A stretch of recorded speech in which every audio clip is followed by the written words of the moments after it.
Hello everyone, I'm back with Igraine the Brave.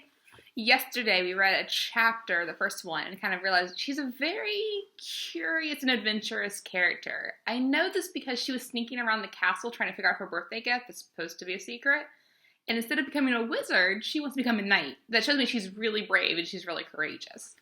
Today, I have another chapter, Water Snakes and Fencing Practice. Well, we know she has to feed the snakes. I wonder what's going to happen in fencing practice.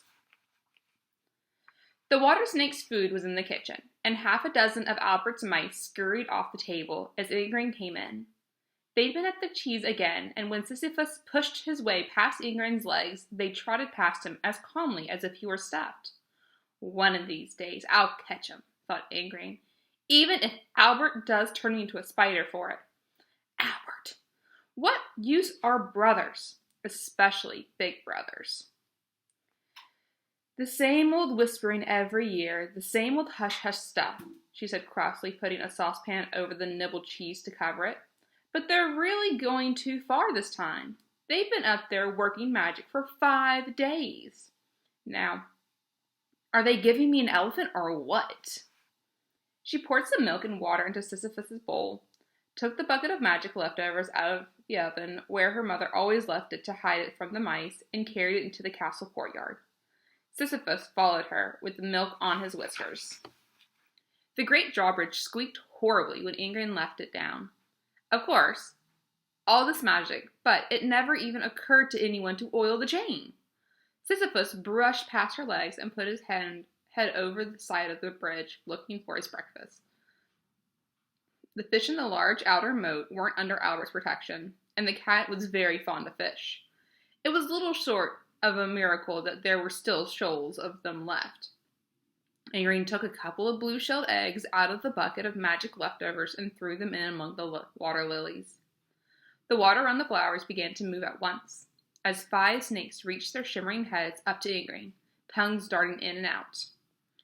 "I'm terribly sorry," she said, leaning down to them, "but it's Albert's dry biscuits and blue eggs again today."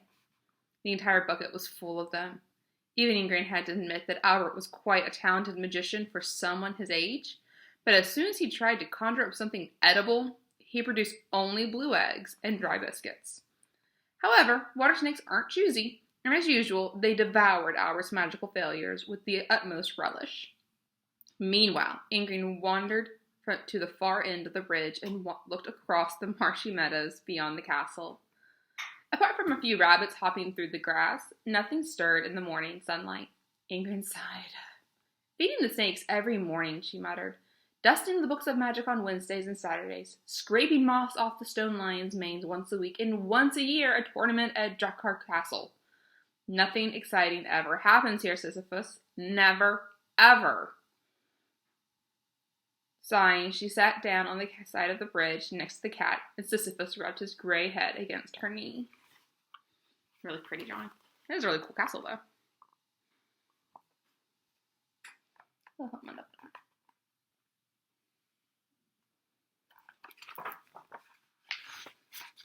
"I'm going to be 12 tomorrow, Sisyphus," Igraine went on. 12! And I haven't had a single real adventure. How will I ever get to be famous knight? Saving rabbits from the fox? Rescuing squirrels from pine barrens? No, saving fish from me, purred Sisyphus, dipping his claws in the water, but this time his scaly prey got away from him. Igraine looked up at the stone gargoyles. Some of them were yawning, and the rest were squinting crossly at the fat flies that liked to bask on their noses in the sun. "I mean, look at that! Even the gargoyles are bored," she said. "I bet they'd like to crunch a few arrows or swallow a cannonball for a change." Sisyphus just shook his head and went on stirring patiently at the dark water. "Yes, I know. It's silly to wish for that kind of thing." Igraine jumped up so suddenly that the cat hissed at her angrily. "You'll scare away the fish." "All you ever think about is food," she snapped, reaching for the empty bucket. "I'm going to die of boredom. You wait and see. Maybe not overnight, but definitely before my next birthday." Sisyphus dipped his paw into the water, and this time he threw a flapping fish up onto the bridge. "Learn to work some magic," he growled. "I'm not interested in magic," You know that very well, Igraine said. Gloomily, she wandered back to the castle gate. Magic, she muttered, learning the ingredients for potions by heart. Magic spells, magic symbols. No, thank you, not for me. Pull the drawbridge up again, mused Sisyphus as he dragged his fish past her. What for? She said. There's no one coming anyway. 12 years old, she murmured as she made for the armory to the right of the gateway. My great-grandfather was a squire in a royal tournament when he was 7. The door of the armory was always well oiled. Igraine saw to that. Even if her parents didn't think much of the weapons and armor, they thought their magic was much better protection. The armory of Pimpernel Castle was still full of swords and suits of armor, shields and lances from the days of her great-grandfather, Peleus. He had been an enthusiastic knight, but a terrible horseman, and never won a single tournament, because he always fell off his horse before his opponent had so much as leveled his lance.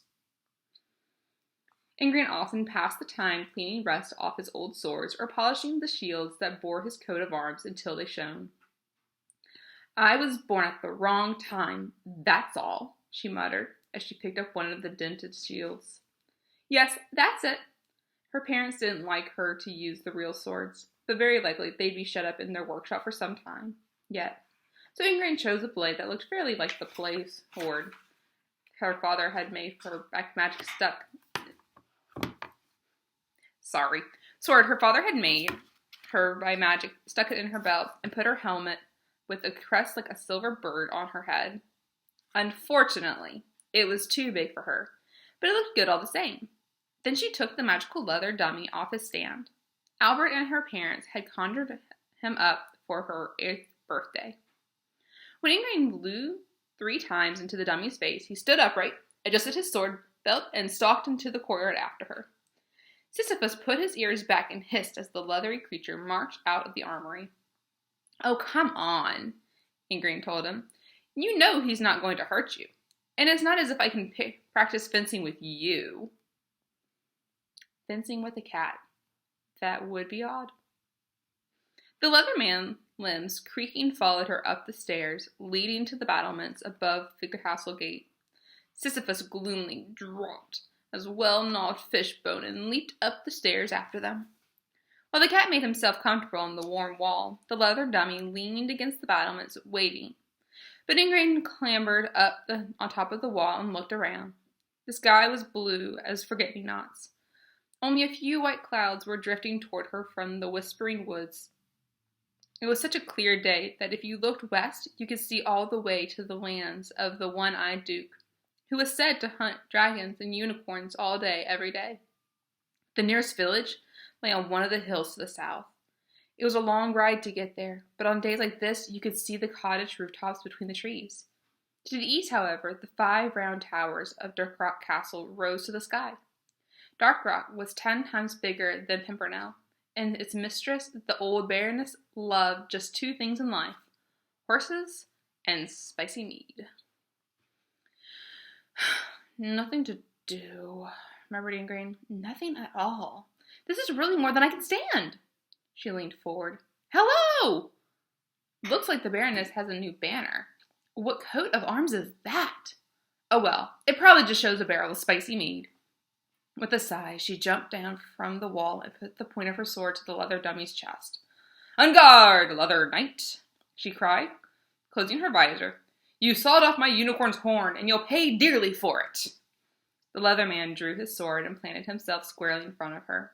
As usual, he parried her sword strokes with the utmost elegance, and soon Igraine was so hot in her chain mail that she ran down to the well in the courtyard. She was just pouring a bucket of water over her head when the stone lions above the gate began to roar.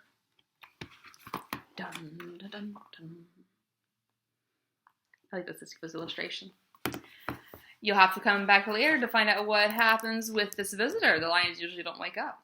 Till then, have a good day.